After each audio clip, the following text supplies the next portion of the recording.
Welcome back to another episode. ഇന്ന് നമ്മൾ നോക്കാൻ പോണത് ലാലിഗയിൽ കഴിഞ്ഞ ദിവസങ്ങളിൽ നടന്നിട്ടുള്ള മത്സരങ്ങളെ കുറിച്ചിട്ടാണ്. പറയുന്ന പോലെ റയൽ മാഡ്രിഡ്, ബാഴ്സലോണ എല്ലാം ജയിച്ച് കയറിയിട്ടുണ്ട്. അതുപോലെ അത്ലറ്റിക്കോ ബിൽബാവോ ജയിച്ച് കയറിയിട്ടുണ്ട്. പക്ഷേ അത്ലറ്റിക്കോ മാഡ്രിഡ് സമനിലയിലായി ഇന്ന് പുലർച്ചെ മത്സരത്തിൽ റയോ വാക്കനോനായിട്ട്. ഇതോടെ ടേബിൾ നോക്കുകയാണെങ്കിൽ റയൽ മാഡ്രിഡ് രണ്ടാം സ്ഥാനത്ത് 4 പോയിന്റ് ഫ്രണ്ടിലായിട്ട്. ബാഴ്സലോണ ഒന്നാം സ്ഥാനത്തുണ്ട്. ഇന്നലെ 5 ഗോളിൻ്റെ ഒരു ജയമാണ് ബാഴ്സലോണ സ്വന്തമാക്കിയത്. മിനിഞ്ഞാന്ന് നടന്ന മത്സരത്തിൽ, ശനിയാഴ്ച വൈകുന്നേരം നടന്ന മത്സരത്തിൽ റയൽ മാഡ്രിഡ് 4 ഗോളിന് ജയിച്ചു. മത്സരത്തിൽ ആദ്യം റയൽ മാഡ്രിഡിൻ്റെ മാച്ചിലോട്ട് നോക്കാം. റയൽ മാഡ്രിഡ് പറയുന്ന പോലെ സീസണിൻ്റെ സ്റ്റാർട്ടിങ്ങിൽ ആ മിഡ്ഫീൽഡിലെ പ്രശ്നങ്ങൾ എല്ലാ മത്സരത്തിലും ടീമിൻ്റേത് കാണുന്നുണ്ട്. കഴിഞ്ഞ മത്സരത്തിലും ഉണ്ടായിരുന്നു. ഫസ്റ്റ് ഹാഫിൽ ഗോൾ അടിക്കാൻ തന്നെ കഴിഞ്ഞിട്ടില്ല. വിനീഷ്യസിനെ ബെഞ്ചിലിരുത്തിയിട്ടാണ് ടീം തുടങ്ങിയത്. പിന്നെ പക്ഷേ സെക്കൻഡ് ഹാഫിൻ്റെ സ്റ്റാർട്ടിങ്ങിൽ എസ്പാന്യോൾ ആദ്യം ലീഡ് എടുത്തു. അതോടെ പക്ഷേ റയൽ കഴിഞ്ഞ മത്സരങ്ങളിലെല്ലാം അറിയാം, സെക്കൻഡ് ഹാഫിലാണ് കൂടുതലായിട്ട് അവർ ഗോൾ കോൺട്രിബ്യൂഷൻ നടത്തിക്കൊണ്ടിരിക്കുന്നത്. പിന്നെ എസ്പാന്യോൾ ഗോളിലെടുത്തതിന് പിന്നാലെ ഒരു ബെല്ലിംഗ്ഹാമിൻ്റെ മൂന്ന് അത് എസ്പാന്യോളിൻ്റെ ഡിഫൻസിൻ്റെ കറക്റ്റ് സമയത്ത് ക്ലിയർ ചെയ്ത് കളഞ്ഞിട്ടില്ല. ഒരു ബോക്സിൻ്റെ ഉള്ളിലിട്ട് അവർ ക്ലിയർ ചെയ്യാതെ വെച്ചപ്പോൾ എസ്പാന്യോൾ ഡിഫൻസ് ക്ലിയർ ചെയ്യാതെ വെച്ചപ്പോൾ ബെല്ലിംഗ്ഹാം ഇൻ്റർസെപ്റ്റ് ചെയ്തു. അവിടുന്ന് വെച്ചെടുത്ത ഗോള് കറക്റ്റ് കർവാളിൽ നിന്നും ടാപ്പ് ചെയ്യാനുള്ള ഒരു ജോലി മാത്രമേ ഉണ്ടായിരുന്നുള്ളൂ. അങ്ങനെ റയൽ മാഡ്രിഡ് സമനിലയിലെത്തി. പിന്നെ അതിന് ശേഷം വിനീഷ്യസ് സബ്ബായി വന്ന ശേഷം പിന്നെ വിനീഷ്യസിൻ്റെ ഷോ തന്നെ ആയിരുന്നു എന്ന് പറയാം. ഗോൾ അടിച്ചു. അതുപോലെ റോഡ്രിഗോക്കുള്ള ഗോളിനുള്ള പാസ് ഇട്ട് കൊടുത്തു. അത് സൂപ്പർ, നല്ല അടിപൊളി പാസ്സായിരുന്നു അത്. കറക്റ്റ് ബോക്സിലോട്ട് കയറിയിട്ട് ബൂട്ടിൻ്റെ ഔട്ട് സൈഡൊക്കെ ഉപയോഗിച്ചിട്ട് നല്ലൊരു അസിസ്റ്റൻ്റ് ആയിരുന്നു അത്. അതിനുശേഷം പിന്നെ അവസാനം എൻട്രിക്കിനെ ഫൗൾ ചെയ്ത് വീഴ്ത്തിന് കിട്ടിയ പെനാൽറ്റി എംബാപ്പെ ഗോളാക്കി. അത് പെനാൽറ്റി ആണോ എന്നുള്ള ഇതൊക്കെ നടക്കുന്നുണ്ട്. പക്ഷേ താരത്തിനെ ഏതായാലും പിടിച്ചു വലിച്ചിരുന്നു. നല്ല ജേഴ്സിയിൽ പിടിച്ചു വലിച്ചു. പക്ഷേ താരം വീണത് ബോക്സിലായതുകൊണ്ട് പിന്നെ ഫൈനൽ കോൺടാക്റ്റ് എന്നൊക്കെ ആവും ഉദ്ദേശിച്ചു. പക്ഷേ ഫൈനൽ കോൺടാക്റ്റ് കുറച്ച് പുറത്തുനിന്നായിരുന്നതാണ് കാണുമ്പോൾ തോന്നുക. ഏതായാലും എംബാപ്പെ അത് ഗോളടിച്ചു. നേരത്തിന് ശേഷം 5-6 ഗോളൊക്കെ ആയിട്ടുണ്ട് ലാലിഗയിൽ. ടോപ്പ് സ്കോറർ സ്ഥാനത്തോട്ടുള്ള പൂക്ക് തന്നെയാണ്. പിന്നെ ഇതോടെ റയൽ മാഡ്രിഡും ഏകദേശം സ്റ്റാർട്ടിങ്ങിലെ ഒരു പ്രശ്നങ്ങൾ ഉണ്ടായിരുന്നെങ്കിലും പോയിന്റ് കുറച്ച് ഡ്രോപ്പ് ചെയ്തെങ്കിലും പിന്നെ ജയിച്ച് കയറാൻ പറ്റുന്നുണ്ട്. ടീമിലെ എല്ലാ പ്രശ്നങ്ങളും മാറ്റി നിർത്തിക്കൊണ്ട് തന്നെ അവർക്ക് ജയിച്ച് കയറാൻ കഴിയുന്നുണ്ട് എന്നുള്ളതാണ് ഏറ്റവും വലിയ കാര്യം.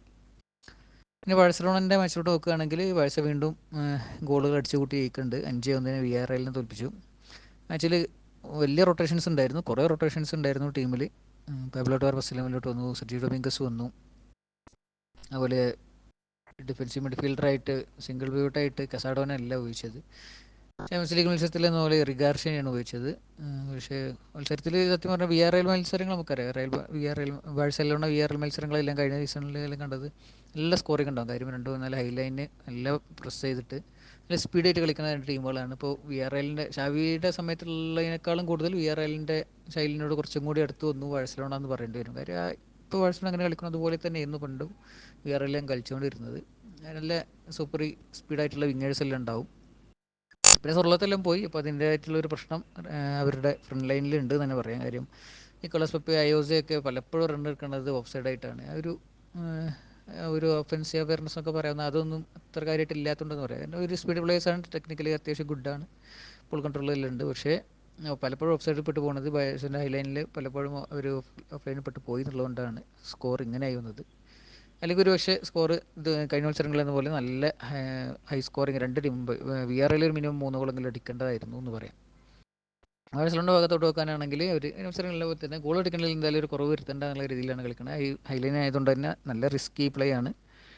തിരിച്ച് ഗോൾ കിട്ടാൻ മിനിമം 2 ഗോളെങ്കിലും കിട്ടാൻ ചാൻസ് പ്രത്യേകിച്ച് വിആർഎൽ പോലുള്ള ടീമിനെതിരെ ഉണ്ടാവും. അപ്പോൾ ഗോൾ അടിച്ച് കൂട്ടുക എന്നുള്ളതല്ലാതെ ഇങ്ങനത്തെ ഒരു അറ്റാക്കിങ് ശൈലി കളിക്കുമ്പോൾ വേറെ ഒന്നും നോക്കാനില്ല. അതുപോലെ തന്നെ കളിച്ചത്. കാര്യമായിട്ട് ഒരു ലെവൻഡോസ്കിൻ്റെ പെനാൽറ്റി മിസ് മാത്രമേ കാര്യമായിട്ട് പറയാനുള്ളൂ. ബാക്കി കിട്ടിയ ചാൻസുകളെല്ലാം ഗോൾ അടിച്ചേക്കാൻ കഴിഞ്ഞ റാഫീനൻ്റെ ഫസ്റ്റ് ഗോളൊക്കെ അത്യാവശ്യം അത് ഭയങ്കര ചാൻസ് ഒന്നും പറയാനില്ല. പക്ഷെ അത് നല്ല രീതിയിൽ തന്നെ താരം ഫിനിഷ് ചെയ്തു എന്നുള്ളതാണ്. പിന്നെ ലമീൻ വീണ്ടും ഒരു ഗോൾ കോൺട്രിബ്യൂഷൻ നടത്തിയ പാസ് വേൾഡ് ക്ലാസ് തന്നെ. ഒന്നും വേറെ ആ ഒരു വിങ്ങിന് അത്രയും ദൂരത്തുനിന്ന് ഒരു ബോൾ അത് ലെഫ്റ്റ് ഫുട്ട് ഔട്ട് സൈഡ് കിളറൊക്കെ ആക്കി ഇടാൻ കഴിയുക അത് ഗോൾ കാണുമ്പോൾ തന്നെ നമുക്കറിയാം ഒരു വേൾഡ് ക്ലാസ് പാസ്, താരത്തിൻ്റെ ക്വാളിറ്റി എല്ലാം നിറഞ്ഞൊരു പാസ്സായിരുന്നു അത്. റഫീന പിന്നെ സിമ്പിൾ ഫിനിഷ് ആയിരുന്നു. ഫ്രണ്ടിലായിട്ടുണ്ടായിരുന്നു, കീപ്പർ മാത്രമേ ഉണ്ടായിരുന്നുള്ളൂ. ഇങ്ങനെ ഫിനിഷ് ചെയ്തു. റഫീന ഇപ്പോൾ ഏകദേശം ടോപ്പ് സ്കോർ ലിസ്റ്റിലൊക്കെ ഉണ്ട്. അതുപോലെ ലെവൻഡോസ്കിയും ഇങ്ങനെ ഗോൾ സ്കോറിംഗ് ഒക്കെ തന്നെ മുന്നോട്ട് പോയിക്കൊണ്ടിരിക്കുകയാണ്. പിന്നെ എടുത്തു പറഞ്ഞ പാബ്ലോ ഡോറിനെ കുറിച്ചിട്ടാണ്. പാബ്ലോ ഡോറെ കിട്ടിയ അവസരം മുതലാക്കി തന്നെ പറയാം. ഗോള്, അതുപോലെ ലെവൻഡോസ്കിൻ്റെ ഫസ്റ്റ് ഗോളിലോട്ടുള്ള അസിസ്റ്റ് സിമ്പിൾ ഒരു അസിസ്റ്റ് ചെയ്യുന്നു. വേറെ ഒന്നും നോക്കൽ, താരം കറക്റ്റ് റൺ എടുക്കേണ്ടായിരുന്നു, അതിന് കറക്റ്റായിട്ട് പാസ് വെച്ച് കൊടുത്തു. പക്ഷേ ഗോള് രണ്ടാമത് ആ ലീഡ് അവർ VRL സമനില ഗോൾ കണ്ടെത്തിയ ശേഷം ബാഴ്സക്ക് വീണ്ടും ലീഡ് കൊടുത്ത ഗോൾ, അത് അടിപൊളി ഒരു ഗോളിന് പോസ്റ്റിൻ്റെ പുറത്തുനിന്ന് താരം കറക്റ്റായിട്ട് വലയിലോട്ടാക്കി.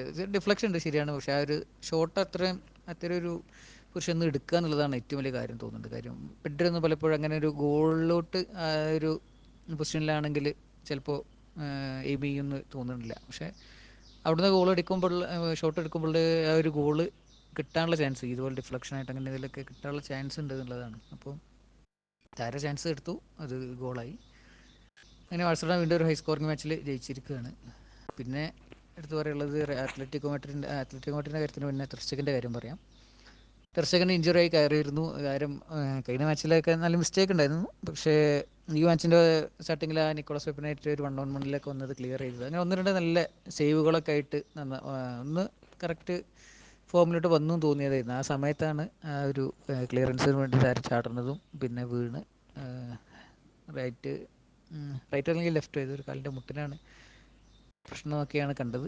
8 മാസത്തോളം മിനിമം ഉണ്ടാവും, പുറത്താവും എന്നൊക്കെയാണ് ന്യൂസ് സ്പാനിഷ് മീഡിയ റിപ്പോർട്ട് ചെയ്യുന്നത്. അപ്പോൾ ഈ സീസണിൽ ഏകദേശം നോക്കണ്ട, ജനുവരിയിൽ ബാഴ്സലോണ എന്തായാലും പുതിയ കീപ്പറെ നോക്കുന്നുണ്ടോ, എത്തിക്കാൻ നോക്കുന്നുണ്ടോ എന്നുള്ളത് ശരിക്ക് അറിയേണ്ട കാര്യമാണ്. കാര്യം ഇനാക്കി പിന്നെ പണ്ട് ലോണിൽ ഗാലറ്റാസറയിൽ പോയ സമയത്തൊക്കെ കുഴപ്പമില്ലാത്ത പ്രകടനമായിരുന്നു. പക്ഷേ ചാമ്പ്യൻസ് ലീഗ് പോലുള്ള മത്സരങ്ങളൊക്കെ വരുമ്പോൾ ഇനാക്കി പിന്നെ മാത്രം വെച്ചിട്ട് മുന്നോട്ട് പോകാൻ കഴിയുമെന്നുള്ളത് കണ്ടറിയേണ്ട കാര്യമാണ്. കാര്യം ഡിസംബർ ഒരു വർഷം ഉണ്ടാവില്ല, കാര്യം ഗ്രൂപ്പ് സ്റ്റേജ് പിന്നെ അതുപോലെ ആ ലീഗിലെ മത്സരങ്ങൾ. പക്ഷേ ജനുവരിക്ക് ശേഷം ബാക്കി നോക്കൗട്ട് റൗണ്ടുകൾ ചാമ്പ്യൻസ് ലീഗിലൊക്കെ തുടങ്ങുമ്പോൾ അതിൽ നല്ലൊരു കീപ്പർ ഉണ്ടാവേണ്ടത് അത്യാവശ്യമെന്ന് പറയാൻ. ഇനി വേറെ ഏതെങ്കിലും കീപ്പർക്ക് വേണ്ടി ഇപ്പോഴത്തെ ഒരു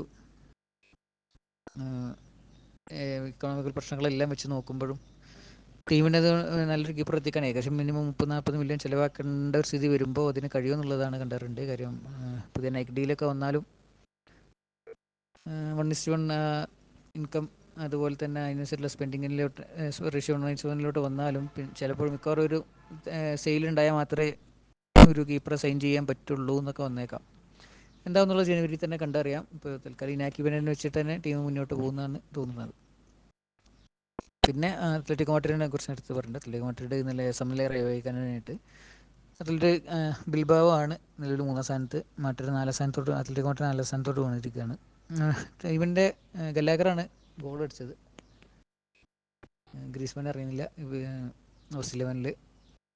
അതുപോലെ ഓസ്ട്രേലിയയിലെ അവർക്ക് സൊർലോത്ത്, അൽവാരസ് 2 സ്ട്രൈക്കർമാരെ വെച്ചിട്ടാണ് ഇറങ്ങിയത്. എന്നിട്ടും ഒരു ഗോള് സ്കോർ ചെയ്യാൻ പറ്റില്ല.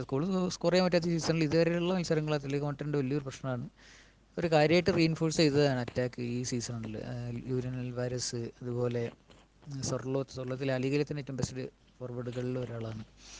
എന്നിട്ടും കളിക്കാൻ ഗോൾ സ്കോർ ചെയ്യാൻ കഴിയുന്നില്ല എന്നുള്ളതാണ്. സിമിയോണി അതിനനുസരിച്ചുള്ള എന്തെങ്കിലും പുതിയ ടാക്ടിക്സൊക്കെ കണ്ടുപിടിക്കുമെന്ന് വിചാരിക്കാതെ, കാര്യം ഇങ്ങനെ പോയാൽ മിക്കവാറും ലാ ലീഗയിലെ കാര്യം അത്ലറ്റിക് ബിൽബാവോ നല്ല ഫോമിലാണ് ഇപ്രാവശ്യം. അവർ നല്ല അടിച്ച് കയറി പോകുന്നുണ്ട്. റയൽ ബാഴ്സണായിട്ട് ഇപ്പോൾ ബാഴ്സൻ്റെ തോറ്റു, പക്ഷേ ബാക്കി മത്സരങ്ങളിലെല്ലാം അവർ ഒരു മിഡ് ടേബിളിൻ്റെ അടുത്തുള്ള ഫുൾ ടീമിനും ഈസി ആയിട്ട് അവർക്ക് ബീറ്റ് ചെയ്യാൻ കഴിയുന്നുള്ളതാണ്. അതിലേക്ക് മാറ്റിയിട്ട് ഇപ്പോൾ ഇവരോടൊക്കെ പോയിന്റ് ഡ്രോപ്പ് ചെയ്താൽ ബാക്കി മത്സരങ്ങളിൽ ഇനി വരുന്ന സമയത്ത് എങ്ങനെ ഉണ്ടാവും എന്നുള്ളത് കണ്ടറിയേണ്ടതാണ്.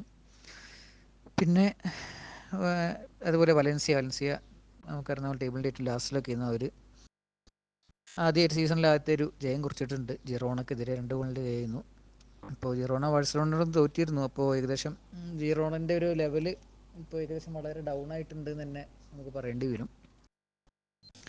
കാരണം ബാഴ്സലോണ തോറ്റു, വലൻസിയ അത്യാവശ്യം ഫോമിലില്ലാത്ത ടീം തന്നെയാണെന്ന് പറയാം ഇപ്രാവശ്യം. അല്ല, അവരോടും തോറ്റിട്ടുണ്ട്. അപ്പോൾ കഴിഞ്ഞ സീസണിലെ പോലുള്ള വണ്ടറുകളൊന്നും ജിറോണയിൽ നിന്ന് പ്രതീക്ഷിക്കേണ്ട. അവർ ചിലപ്പോൾ യൂറോപ്പ ലീഗിന് വേണ്ടിയിട്ടൊക്കെ ആവും ഇപ്രാവശ്യം കാര്യമായിട്ട് എയിം ചെയ്യുന്നത്. ഇത്രയൊക്കെയാണ് ഈ വീക്കിൽ ലീഗിൽ നടന്ന കാര്യമായിട്ടുള്ള കാര്യങ്ങൾ. റയൽ ബാഴ്സലോണയൊക്കെ അവരിലോട്ട് പോകുന്നുണ്ട്. ഇപ്രാവശ്യത്തെ എന്തായാലും എൽ ക്ലാസിക്കോ മത്സരം എങ്ങനെ ഉണ്ടാവും എന്നുള്ളത് കണ്ടറിയണ്ട. കാര്യം രണ്ട് ടീമിനും ഡിഫൻസിൽ പ്രശ്നമുണ്ട്.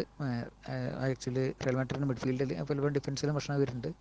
ബാഴ്സലോണെങ്കിൽ വളരെ ഹൈലൈനാണ് ഇന്നലെ കളിച്ച പോലെ കളിച്ചുകൊണ്ടിരിക്കുന്നത്. എല്ലാ കൗണ്ടർ ഇന്നലത്തെ പോലെ വന്നാൽ, പ്രത്യേകിച്ച് ഇന്നലെ നിക്കോളസ് പെപ്പയും അയോസൊക്കെ ആയിരുന്നെങ്കിൽ, റയൽ ബാഴ്സലോണ ആകുമ്പോൾ ആ ഒരു ഹൈലൈനിൻ്റെ ബേന്ദറിന് എടുക്കാൻ പോണത് വിനീഷ്യസ് എംപാപ്പയൊക്കെ ആവും.